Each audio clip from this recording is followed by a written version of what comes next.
Quand on parle de surveillance, bien, c'est un thème qui est assez vieux. Et un exemple qu'on a ici, c'est le panoptique de Bentham. Donc, Bentham était un Britannique qui avait une idée d'une prison où le gardien pouvait observer tous les prisonniers sans que ceux-ci ne puissent savoir si eux, ils étaient observés. Donc, la surveillance, c'est quoi? C'est être capable d'observer sans que les gens sachent quand ils sont observés, ce qui fait que les gens changent leur comportement en pensant qui sont sous surveillance. C'est ce que le panoptique de Bentham voulait faire dès le départ.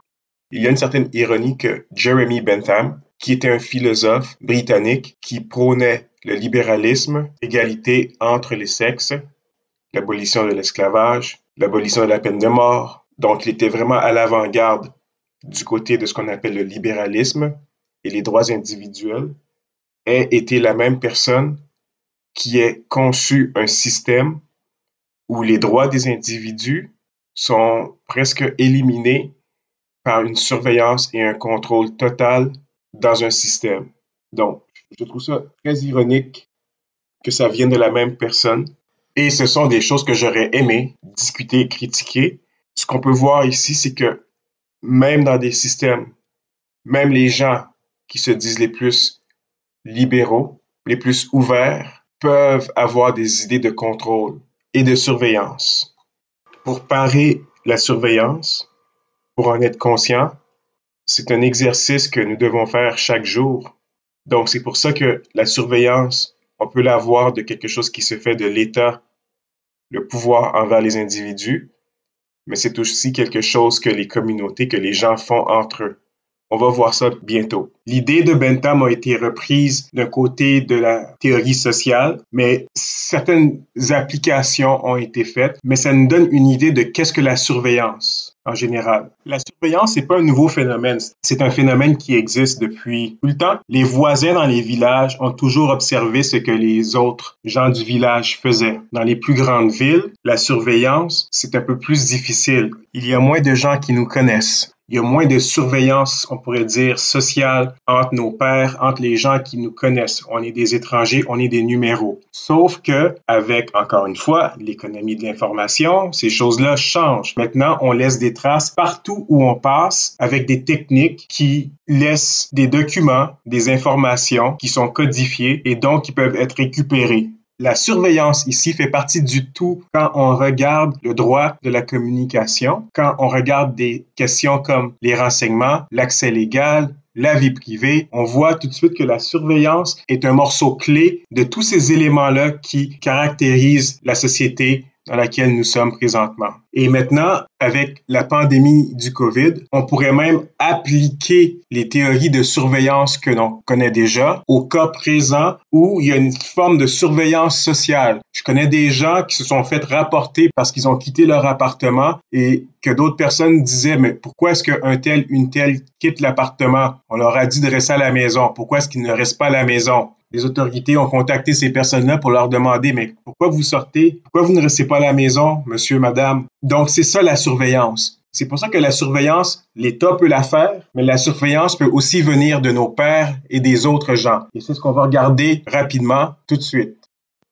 La surveillance est un champ d'études qui est partagé avec plusieurs autres domaines. On peut retrouver des études sur la surveillance en sciences politiques, en géographie, en histoire, en commerce, en administration, en informatique, en sciences et techniques, sciences de l'information, bibliothéconomie, criminologie, droit, éthique, en études culturelles et ainsi de suite.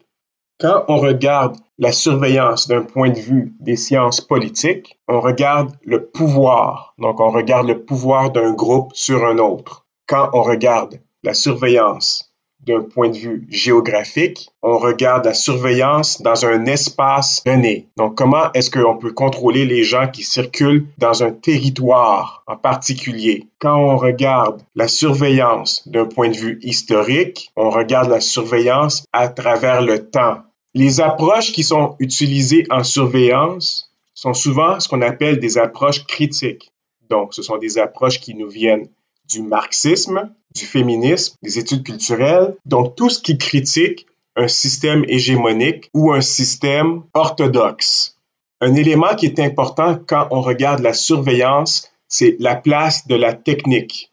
Vous savez, il faut favoriser le terme technique au lieu du terme technologie. Donc, la place de la technique quand on regarde la façon qu'on étudie la surveillance aujourd'hui, il y a une place prépondérante de la technique. Donc, les outils, les dispositifs qui sont utilisés pour permettre la surveillance des individus. À la base, la surveillance était une critique du militarisme. Vous allez retrouver ceci beaucoup. Si on regarde Anthony Giddens, lui, il fait une critique forte du militarisme, la culture du militaire, la culture des études stratégiques, dans le contrôle des troupes qu'elles ont, le contrôle de l'individu qui fait partie d'une troupe, d'un groupe que l'on contrôle avec des règles. Tout ce que cette personne-là fait est surveillé. Donc, le nouveau soldat, la nouvelle recrue, est surveillé constamment par ses pairs, par les officiers, par les hauts gradés, ainsi de suite. Donc, ce qu'on peut remarquer dans le militarisme, c'est qu'il y a un transfert de la culture de contrôle de certaines personnes, les soldats, que l'on transfère au reste de la population civile. Ce que des gens comme Anthony Giddens pourraient dire et d'autres, c'est que c'est facile de contrôler un soldat. Le soldat, il s'est enrôlé, peut-être ou peut-être pas, mais le soldat sait que sa fonction, sa position, ce qu'il doit faire, ce qu'elle doit faire, est observé et contrôlé en tout temps pour permettre une certaine conformité de ses comportements et de ses pratiques, pour l'efficacité des opérations que le soldat doit effectuer dans ses tâches. Sauf que là, ici, c'est qu'on transfère cette culture de l'uniformité et du contrôle favorisant les opérations. On transfère ça sur une population hétérogène, une population qui n'est pas habituée à se faire contrôler, à se faire observer, à se faire surveiller de la même façon, avec beaucoup de gens qui viennent de parcours différents. Donc, on n'a pas seulement affaire à des jeunes de 18-24 ans qui se sont inscrits dans les forces armées. On a ici affaire avec une population hétérogène, des vieux, des jeunes, des femmes, des hommes, des gens à mobilité réduite, des gens malades, des gens en pleine santé, des gens plus pauvres. Donc, il y a un manque d'uniformité ici, mais on voit que la surveillance est une application de la conformité. Pour M. Orwell, George Orwell, la surveillance est aussi, vous savez, on utilise tout le temps l'argument, on a besoin de ceci, on a besoin de cette information-là, il y a une crise. C'est une façon pour les gouvernements de centraliser le pouvoir à un seul endroit pour être capable de mieux prédire les comportements et les pratiques des populations, encore une fois, pour être mieux capable d'effectuer des opérations. Donc, d'après M. Orwell, souvent, ce contrôle-là de l'État, de la surveillance, le justificatif qui est la centralisation du pouvoir pour la sécurité, nous mène à ce qu'on appelle la langue de bois, les euphémismes et la rectitude politique. Orwell appelait ça la double parole ou le newspeak. Nous avons déjà observé ces phénomènes-là dans le cours pratique de communication publique l'an dernier. Je crois que c'est le bon moment pour se rappeler de ce que M. Benjamin Franklin avait dit. On l'a vu dans une séance précédente. Ceux qui sont prêts à sacrifier leur liberté pour la sécurité ne méritent ni l'une ni l'autre. Avec des auteurs comme Foucault, on va voir plus un focus sur le crime, la punition et évidemment la bureaucratisation, le recensement des personnes et leur classement dans des groupes précréés. Donc, on va dire, ah, cette personne-là, elle a des problèmes mentaux. Il faut l'institutionnaliser. Cette personne-là, elle est pauvre. Cette personne-là ici, elle a un autre défaut. Donc, la surveillance est une façon de classer la population dans différents groupes. Ces gens-là ici sont faciles à contrôler. Ces gens-là sont un peu plus difficiles. D'après des gens comme M. Foucault, ça amène une marginalisation de groupes qui sont souvent défavorisés. Par exemple, durant la pandémie, est-ce que les sans-abri sont souvent vus comme étant des risques pour les sociétés, pour la transmission du virus, car ils ne sont pas dans un endroit stable? Une autre façon de voir la surveillance, c'est ce qu'on appelle l'objectivation du corps par la technique. Donc, on utilise la technologie pour contrôler le corps humain. Plusieurs dispositifs sont utilisés pour mesurer, contrôler où est-ce que ces corps-là vont, comment est-ce que ces corps-là peuvent fonctionner. Quand vous avez vos montres intelligentes qui mesurent le nombre de battements de cœur, le nombre de pas que vous avez fait dans une journée et que ces données-là se transfèrent dans un serveur tiers avec des politiques de confidentialité plus ou moins claires. C'est ce genre d'exemple-là où on va chercher des données du corps humain. De plus en plus de données vont être cherchées du corps humain pour contrôler ces corps humains-là qui sont vus vu comme un peu chaotique. Donc, on utilise la technique pour régimenter le corps humain, les déplacements de ces corps-là. Avec Deleuze, avec M. Foucault, on peut voir aussi avec le classement le tri. Donc, on va trier les bons groupes des mauvais groupes. Exemple classique, les gitans en Europe. Donc, comment est-ce qu'on peut classer les gitans? Ben, c'est des groupes qui se promènent. Ça dérange beaucoup de gens, ces groupes-là, un peu nomades, qui se promènent d'un territoire à un autre. Donc, on crée des lois pour surveiller les déplacements. Présentement, avec la pandémie, on crée plutôt des directives et des recommandations pour dire aux gens, restez à la maison. Parce que s'il n'y a pas de distanciation sociale, ben, le virus va se répandre de plus en plus. Évidemment, c'est pas que je suis contre la distanciation sociale, mais c'est un exemple quand même de surveillance. Ce qui veut dire que la surveillance, même si que c'est une approche critique, n'est pas nécessairement quelque chose de négatif. Souvent, quand on parle de surveillance, on a l'impression que c'est méchant, qu'il y a toujours quelque chose de négatif envers les gens. Et c'est souvent le cas des auteurs qui parlent de surveillance. Donc, il faut se souvenir que la surveillance est une approche critique. Il y a souvent une critique d'un phénomène qui n'est pas considéré acceptable par les critiques. Pourtant, la surveillance, c'est un phénomène fréquent. C'est un phénomène qui se déroule dans toutes les sociétés et à plusieurs niveaux. Donc, pas seulement entre le pouvoir ou l'État et le citoyen, mais aussi entre les gens. Il y a plusieurs formes de surveillance. On peut observer 3 phases de collecte d'informations en surveillance. On peut calquer ces périodes-là selon les périodes historiques dans lesquelles nous vivons. Donc, évidemment, il y a la période prémoderne, avant l'industrialisation. Il y a la période moderne, durant l'industrialisation. Et il y a la période postmoderne, qui est ce qu'on appelle aussi l'économie de l'information. Quand on regarde la phase prémoderne, on a ce qu'on appelle la surveillance qui est effectuée au face-à-face. Donc, c'est une collecte d'informations qui se fait en allant chercher les données par entrevue, par interrogation, par espionnage, en écoutant les aveux des gens, en leur demandant de faire des aveux. L'écoute secrète, le recensement par écrit. Dans un village, le comte allait compter la quantité de volailles et autres animaux pour contrôler, pour savoir qu'est-ce qui était fait. On parle ici de recensement. Combien de personnes habitaient dans le lieu? La phase documentée, qui est parallèle avec l'industrialisation, c'est là qu'on a commencé à enregistrer les informations dans des documents. Donc, il y avait quand même un recensement, mais le recensement, tout était classé maintenant. Et il y avait des lois et des directives qui étaient formulées pour aller chercher cette information-là dans la population. Évidemment, le face-à-face et le documenté continuent en même temps.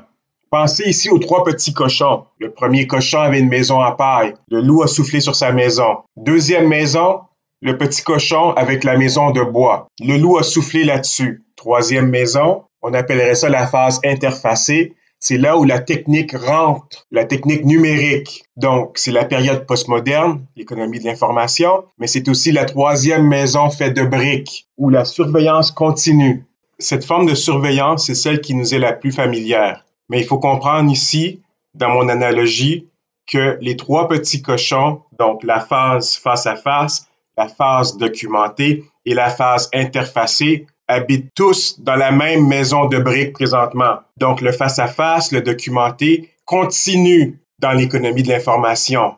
Ces pratiques-là n'ont pas cessé. Au contraire, les médias émergents ont amélioré ces pratiques de collection et de surveillance. Il y a plusieurs types de surveillance. La surveillance dont on parle le plus souvent, c'est la surveillance du pouvoir de l'État sur les gens. C'est celle qu'on connaît. C'est le type de surveillance qui est le plus discuté, qui est le plus observé habituellement. Et pourtant, il y a un autre genre de surveillance, c'est la surveillance du capital, la surveillance corporative envers les gens. Donc, comment les entreprises, elles, peuvent contrôler parfois leurs employés, peuvent surveiller leurs clients. On va revoir ça souvent avec le contrôle des médias sociaux, des grands groupes techniques. Google, Facebook, Apple, Microsoft, Amazon, Twitter, Yahoo. Ces entreprises-là, techniques, ont souvent une espèce de surveillance envers leurs utilisateurs. Donc, c'est quelque chose qui nous intéresse là aussi. L'autre genre de surveillance, c'est une surveillance qui est un peu réactive. C'est quelque chose qui nous vient de M. Steve Mann, et lui, il appelle ça la surveillance. Donc, c'est la surveillance qui nous vient des gens qui sont habituellement surveillés envers le pouvoir, envers les corporations, envers les entreprises, envers les organisations. On va revenir là-dessus très bientôt. Je vous invite même à regarder la vidéo de M. Steve Mann sur les technologies ubiquistes qui nous permettent de faire la surveillance envers ceux qui surveillent habituellement. Ensuite, il y a un concept de surveillance dont j'ai déjà discuté un peu auparavant. C'est ce qu'on appelle la surveillance par les pairs. Ça, c'est le genre de surveillance qui est la plus omniprésente. C'est la surveillance de vos collègues de classe. Ah, t'as pas remis ton devoir? Ah, c'est intéressant ça. Ah, t'as mis ça sur ton compte Facebook? Qu'est-ce que ça veut dire ça? Que t'es plus en relation avec un tel, une telle. Donc, la surveillance par les pairs, on peut la voir comme la surveillance panoptique, dont on a déjà parlé, celle de M. Bentham. C'est une surveillance qui est omniprésente, mais il y a aussi ce qu'on appelle la surveillance latérale. Donc, dans nos réseaux sociaux, nos amis, les gens qui nous connaissent. Donc, on met quelque chose sur Facebook, puis votre tante vient vous dire, mais pourquoi tu as mis ça? Pourquoi tu parles de ça? Pourquoi est-ce que tu as cette opinion-là? Et là, on s'auto-censure. L'autocensure, évidemment, est l'autre forme de surveillance où on a tellement peur de se faire surveiller qu'on contrôle son message. Donc, on élimine des choses qu'on voudrait dire, on ne les dit pas pour être capable de ne pas se faire surveiller. Donc, avant même que le message soit fait, on se contrôle, ou plutôt la surveillance des autres nous force à nous contrôler nous-mêmes et à changer nos pratiques et nos comportements. C'est ce qu'on appelle l'autosurveillance ou l'autocensure. La surveillance du pouvoir envers les gens, c'est simple, c'est la surveillance de l'État envers les individus, les citoyens. Donc, il y a plusieurs auteurs qui ont parlé de ce phénomène-là. En partie, comme nous dit Foucault, ceci vient à cause de la bureaucratisation de l'État et de ce qu'on appelle aussi le triage. Donc, l'organisation de l'information, le classement de chaque individu, ou permet à l'État de comprendre qui est qui. Et c'est une forme de surveillance que de classer tous les gens. Dans la littérature, on voit qu'il y a George Orwell qui nous parle souvent de ces choses-là. Quand il y a des conflits, quand il y a des pandémies, tout d'un coup, l'État nous dit, ben, on a besoin d'avoir ces données-là pour comprendre, pour contrôler une situation.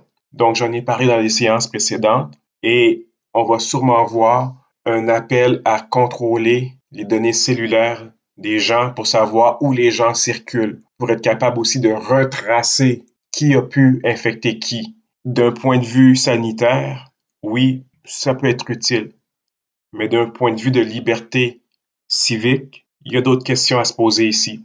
Et c'est toujours le jeu, c'est toujours le problème, l'enjeu de ces questions-là sur la surveillance, sur les bris de la vie privée, c'est qu'il y a toujours un justificatif, il y a toujours une justification, il y a toujours une utilité. On a besoin de cette information-là pour contrôler une situation, une crise, pour notre sécurité. Donc, c'est toujours ces questions-là qui reviennent. Et c'est là que ça devient un peu tranchant, la surveillance. C'est que on se dit, mais on a vraiment besoin de ça. Il y a une utilité à ça. Mais en même temps, on perd autre chose dans la transaction. Edward Snowden, qui est le contracteur américain de la CIA, qui s'est sauvé en Russie vers Hong Kong en 2013, lui nous a révélé un système où la surveillance du pouvoir de l'État dans certains pays occidentaux était alliée avec les grandes entreprises. Et c'est ce qu'on va voir tout de suite, la surveillance du capital envers les populations. La surveillance du capital envers les individus, c'est ce que l'auteur Shoshana Zuboff a décidé d'appeler le capitalisme de surveillance ou la surveillance capitaliste. C'est un phénomène qui était étudié bien avant qu'elle utilise un terme spécifique pour décrire le phénomène. Il y avait beaucoup d'auteurs qui écrivaient là-dessus. J'ai écrit une partie de ma thèse de doctorat là-dessus, moi aussi. Ce qui est intéressant ici, c'est de voir la marchandisation des données. Je vais vous inviter à regarder le vidéo de Disney sur les Magic Bands pour comprendre un peu qu'est-ce qui se passe quand un visiteur de Disney World ou de Disneyland va sur le parc d'amusement, une famille, et comment qu'avec le bracelet, les visiteurs sont contrôlés constamment. On leur donne accès à certaines choses et ceux qui ne portent pas le bracelet doivent attendre en ligne. Donc, il y a un système où on fait un triage de ceux qui sont plus ou moins, on pourrait dire, conformes, qui entrent dans le système et ceux qui refusent de participer dans le système ne reçoivent pas la même qualité de service. Donc, si vous avez un enfant qui pleure et qui porte le bracelet, automatiquement, grâce à la surveillance et même sans le bracelet, il va avoir un personnage Disney qui va arriver sur le champ pour essayer de réconforter votre enfant. Sauf que si votre enfant porte le bracelet, probablement qu'on va savoir si votre enfant préfère Goofy à Cendrillon. Les données contextuelles permettent d'aller chercher beaucoup d'informations sur les individus quand le capital fait la surveillance des populations. Et ces données-là peuvent être revendues à d'autres tiers. C'est le modèle d'affaires de Twitter, de Google, de Facebook. La pandémie actuelle est utilisée par des entreprises de biométrie, donc la reconnaissance des yeux, en remplacement de la reconnaissance des empreintes digitales pour permettre aux gens de s'inscrire dans des systèmes, de s'authentifier sans toucher aux surfaces. Donc, il y a beaucoup d'entreprises en Chine, en Allemagne, en Inde qui offrent maintenant des services d'inscription qui permettent de regarder l'iris des yeux des personnes, qui permet l'inscription en gardant les données des gens dans leur système. Il y a aussi d'autres entreprises chinoises qui se disent capables de vérifier si quelqu'un a été affecté par le virus qui cause la COVID-19, donc le coronavirus, en disant qu'en regardant les yeux, ils sont capables de déterminer la température des gens et si ce sont des gens à risque. Ce sont toutes sortes de mesures par des entreprises qui vont collecter des informations, vont appliquer une surveillance sur les populations et on ne sait pas ce qu'elles vont faire de ces données. Et ça fait partie de la marchandisation des données. On voit que les entreprises technologiques sont les premières à vouloir offrir des services et des solutions à la pandémie. Mais ces solutions-là ont toujours un élément qui favorise ces entreprises. Une autre forme de surveillance du capital, c'est ce qu'on appelle la surveillance corporative. Je vais vous inviter à regarder la vidéo en lien, encore une fois, pour aller voir comment certaines entreprises contrôlent le temps que leurs employés passent en pause, en salle de bain, avec toutes sortes de technologies qui comptent le nombre de temps travaillé. On appelle ça ici une surveillance vraiment abusive. Vous savez qu'avec les courriels, il y a certaines entreprises, certaines organisations qui se donnent un droit de regard des courriels de l'entreprise. C'est légal. En contrepartie, Steve Mann a créé ce qu'il appelle la sousveillance, où c'est le public qui, lui, se met à surveiller les autorités et les entreprises et les organisations. Donc, avec sa monture qui est affixée à son crâne en permanence, M. Steve Mann dit qu'il veut observer ce qui se passe dans le public. Il veut observer dans ses interactions quotidiennes qu'est-ce qui se passe, comment les gens l'observent. C'est un phénomène qu'on voit souvent avec les gens qui filment des scènes d'arrestation policière. Donc, c'est ce qu'on appelle la sousveillance, où là, c'est le public qui se met à surveiller le pouvoir ou les entreprises. Et dès qu'il y a du grabuge, elle rapporte avec des vidéos, avec des clips, certains abus.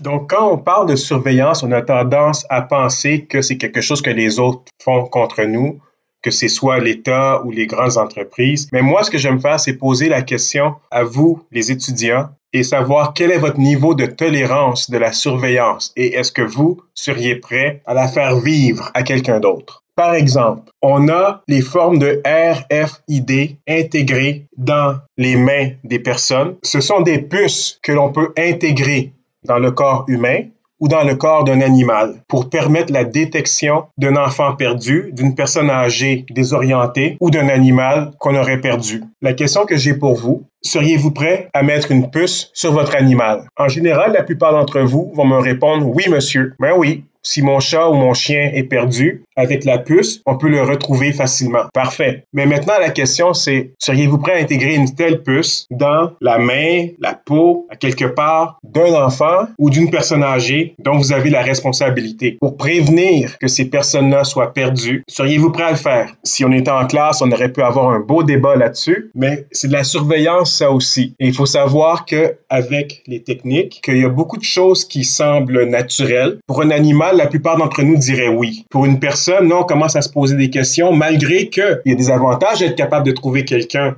qui souffre d'Alzheimer et qui peut des fois sortir de son centre. On peut la retrouver facilement. Il y a des avantages avec un enfant si ce dernier est kidnappé pour retrouver facilement l'enfant. Donc, la question que moi, je vais vous demander ensuite, c'est réfléchissez et trouvez-moi des arguments sur pourquoi on devrait mettre des puces sur les gens. Sur les animaux, en général, je pense qu'il y a personne qui dirait non. En général, c'est quelque chose d'assez acceptable. Mais on pense tous que vis-à-vis les personnes, c'est autre chose. Donc moi, je veux vous forcer à réfléchir sur pourquoi on aurait des puces sur les êtres humains. Vous savez pourquoi je vous pose la question? Pensez-y sérieusement. Vous savez, une des raisons pourquoi j'adore enseigner ce cours, c'est que les choses changent vite. On va parler maintenant d'un phénomène qui est très récent. On va parler du traçage de contact. C'est une technologie qui a été développée au mois de janvier en Corée pour retracer les gens qui avaient été infectés par le COVID-19. Maintenant, il y a un consortium de chercheurs européens qui offre une solution pour être capable de retracer les personnes qui se sont contactées entre elles à partir des données cellulaires des téléphones des gens. Donc, je vais vous demander de regarder le diagramme très clairement qui explique avec une BD comment ça fonctionne. Donc, notre téléphone envoie de façon constante des signaux qui sont repérés par les autres téléphones autour de nous. Si on est trouvé positif à la COVID-19, notre statut va permettre d'informer les gens qui ont peut-être été en contact près de nous. Et s'il y a eu beaucoup de contacts près des autres personnes avec des gens qui sont affectés par la COVID-19, ces gens-là vont être informés et vont pouvoir se mettre en quarantaine eux aussi. Le système utilise des données à partir de nos téléphones cellulaires. D'après le groupe de chercheurs, les données sont complètement anonymisées. OK, jusqu'à maintenant, tout va bien. Et aussi, les gens peuvent s'inscrire. Donc, ce n'est pas quelque chose d'obligatoire. Il faut avoir l'application et il faut ouvrir les ports qui nous permet, probablement du Bluetooth, qui nous permet de communiquer avec les autres téléphones environnants. Les chercheurs européens essaient de trouver une solution qui respecte la vie privée des gens.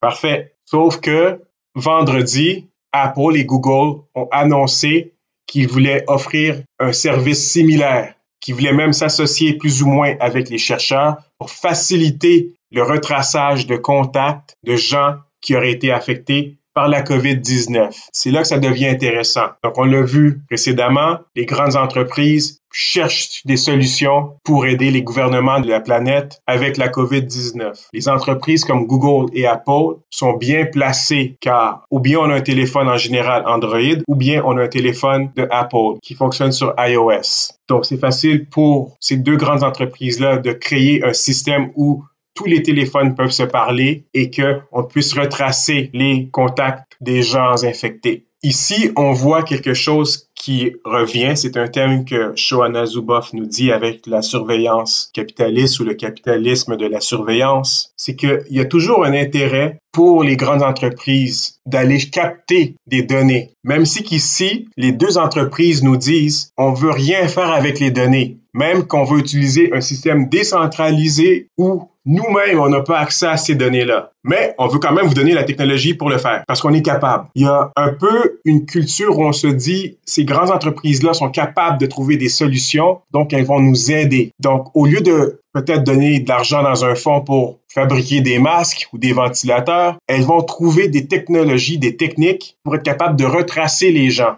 C'est là que les questions de surveillance viennent et que ça devient important d'être très vigilant.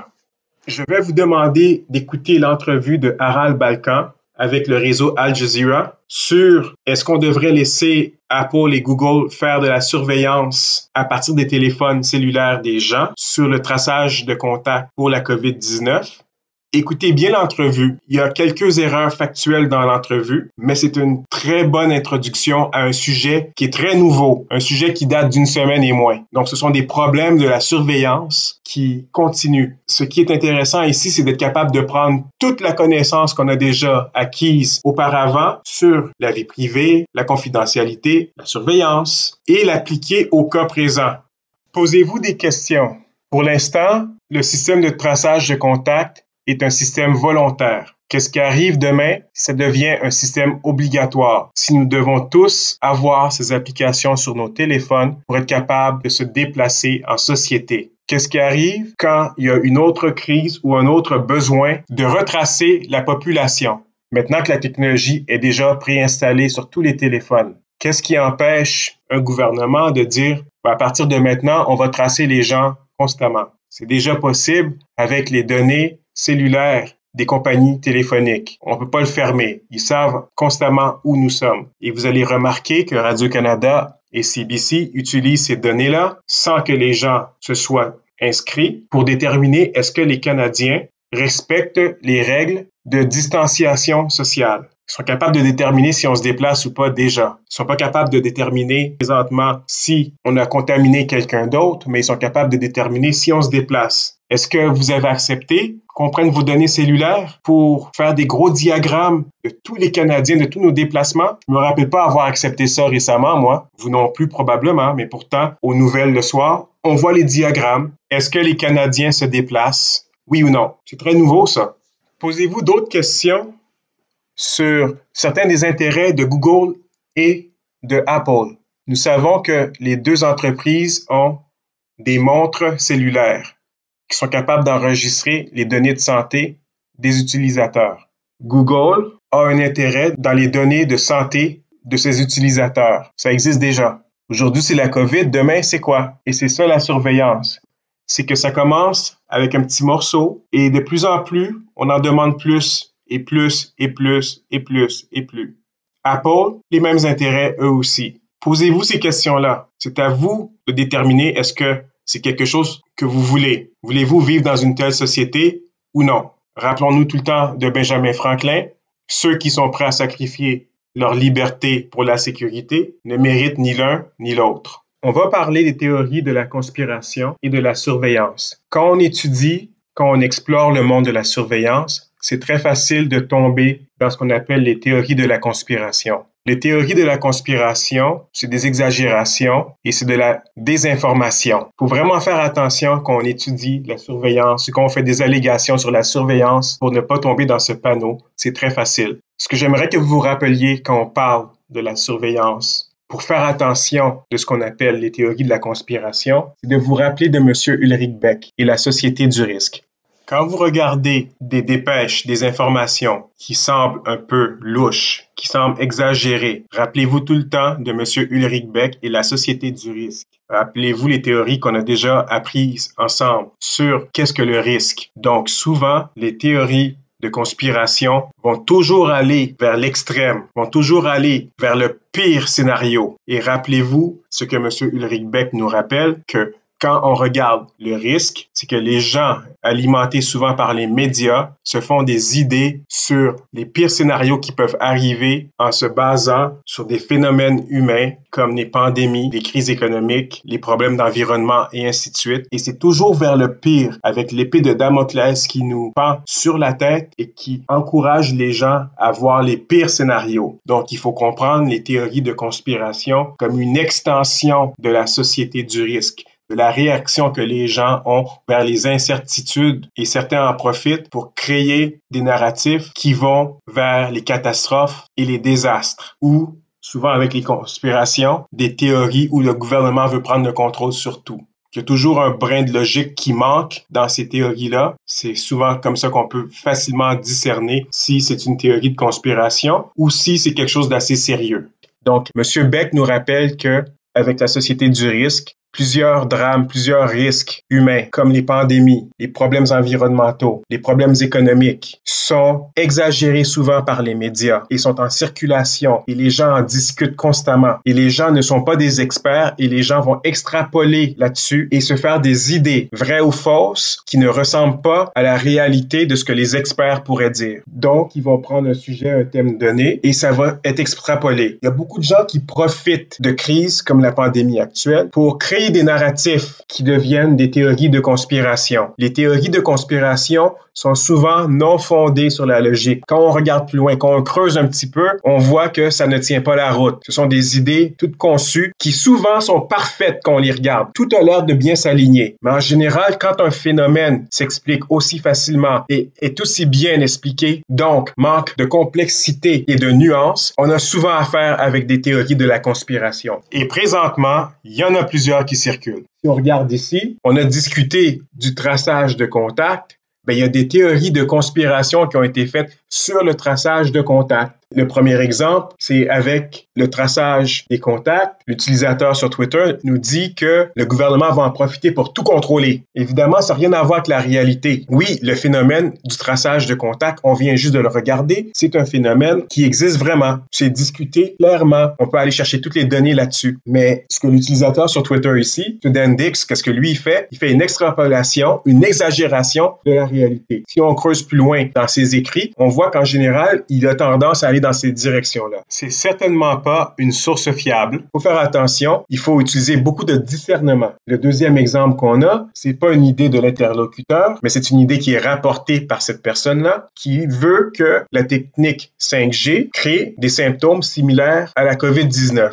Encore une fois, c'est une idée qui ne tient pas la route, c'est une idée ridicule, mais ce sont des idées qui sont véhiculées présentement sur les médias sociaux. Alors vous devez utiliser le plus de discernement possible pour être capable de démystifier ces phénomènes-là. Vous allez voir dans votre entourage, il y a beaucoup de gens qui vont véhiculer ces idées-là. Vous allez sur votre compte Facebook, vous allez le voir sur votre fil de nouvelles. Toutes sortes d'idées, toutes sortes de complots et de théories de conspiration. Étant des étudiants en communication, vous connaissez la désinformation. Vous devez être capable d'utiliser votre jugement et votre discernement en tout temps pour démystifier et de reconnaître une théorie de conspiration et la réalité. Le défi avec la surveillance, c'est que comme c'est un domaine qui est critique, toujours un système orthodoxe, un système d'hégémonie, c'est facile de tomber dans des repères, dans des excuses, dans des faussetés et d'extrapoler et d'exagérer des situations. Donc, rappelez-vous tout le temps de M. Ulrich Beck qui nous enseigne comment comprendre les phénomènes dans la société de risque. Donc, on peut voir ici que les théories de conspiration, ce sont des extensions exagérées des craintes que les gens ont. Donc, les gens se créent des narratifs pour comprendre, pour expliquer ce qui se passe et pour aussi exprimer leurs craintes d'un potentiel de heurt qui n'est pas. On va commencer la dernière partie de notre séance qui est sur le contrôle de l'information. Le contrôle de l'information, c'est pas le contrôle des nouvelles que cela peut sous-entendre. C'est plutôt un autre concept qui a été créé par le chercheur Ronald Deibert de l'Université de Toronto pour expliquer comment les gouvernements, comment des États peuvent utiliser des techniques pour empêcher les communications sur les médias émergents. Donc ici, on a l'exemple du Grand Mur de feu de Chine, qui est un exemple excellent de ce que l'on discute quand on parle du contrôle de l'information. Donc, le grand mur de feu de Chine ou le grand pare-feu de Chine, mes étudiants en communication, vous connaissez ça déjà, ce sont les techniques qui sont utilisées pour empêcher les Chinois d'avoir accès à une panoplie de contenus sur le web. Donc, le contenu est contrôlé par l'État chinois, par exemple. Ils n'ont pas accès à Facebook. Ils ont un accès limité à Google et certainement pas accès à Twitter. Je vais vous inviter à regarder la vidéo sur Ron Deibert et le Citizen Lab, son laboratoire de l'Université de Toronto, qui parle de comment les États peuvent utiliser le contrôle de l'information pour limiter l'information qui est produite par des journalistes, des militants et par le public. Quand on regarde le contrôle de l'information, il faut se rappeler maintenant de toutes les théories qu'on a apprises sur la gouvernance d'Internet. Donc, ce que le contrôle de l'information fait, c'est bloquer l'accès à un réseau libre. Donc, on se souvient que le réseau sur Internet a été créé pour que le partage d'informations se fait à partir de plusieurs nœuds sans interférence, donc sans prioriser un paquet ou un autre. Le contrôle d'information fait le contraire, donc favorise une information et bloque complètement une autre. On sait qu'Internet, c'est un réseau global. Le contrôle d'information, c'est une réappropriation des États de leur espace sur Internet, en se disant que les citoyens d'une polité, d'un État, n'auront pas accès à certains contenus. D'autres contenus vont rester à l'intérieur de la polité. Donc, il y a plusieurs pratiques et des techniques qui sont utilisées pour bloquer la circulation de l'information sur les réseaux. Et c'est pour ça qu'on appelle ça le contrôle de l'information. Quand on lit les écrits de M. Ron Deibert sur le contrôle de l'information, il va souvent coller cela sur ce qu'il appelle les phases de réglementation d'Internet. Il va nous parler de la première génération d'Internet qu'on appelle les communes ouvertes. Ensuite, vers 2000, il va commencer à nous parler de ce qu'il appelle l'accès refusé, après l'accès contrôlé, ensuite l'accès contesté. Il faut rappeler ici que ces titres-là sont vraiment calqués sur plusieurs des ouvrages de M. Deibert. Il y a probablement matière à réaligner et réinterpréter les phases de réglementation d'Internet que nous suggère M. Deibert dans ses écrits. Donc, c'est tout pour la séance sur la surveillance et le contrôle de l'information. Comme vous savez, originalement, cette séance-là était jumelée avec la séance sur les renseignements. Donc, vous pouvez voir comment les renseignements et regarder la surveillance, c'est un peu inverser un miroir, où d'un côté, on a un processus où on va aller chercher des données et d'un autre où il y a des gens qui vont contester la même collecte de données. Vous allez voir des chercheurs et des auteurs qui vont être dans un extrême ou l'autre. C'est toujours bien de rester dans le juste milieu et c'est pas souvent dans le droit des communications qu'on peut voir le jeu entre les deux et comprendre l'utilité d'un phénomène et de l'autre et de jouer avec leur intégration l'un dans l'autre, parce qu'il nous faut des renseignements. On a besoin des renseignements. Mais c'est possible aussi qu'il y ait des abus de collecte de données des États et, comme on le voit, des entreprises et des organisations. Mais il faut se rappeler aussi que la surveillance, nous pouvons surveiller nos pairs peuvent nous surveiller et on peut aussi surveiller ceux qui nous gouvernent. Il faut se rappeler encore une fois de Watchmen qui surveille les gardiens. C'est ce que la surveillance nous rappelle, que nous pouvons aussi surveiller les gardiens. La prochaine séance, on va parler de la propriété intellectuelle. On se revoit bientôt. Bonne semaine.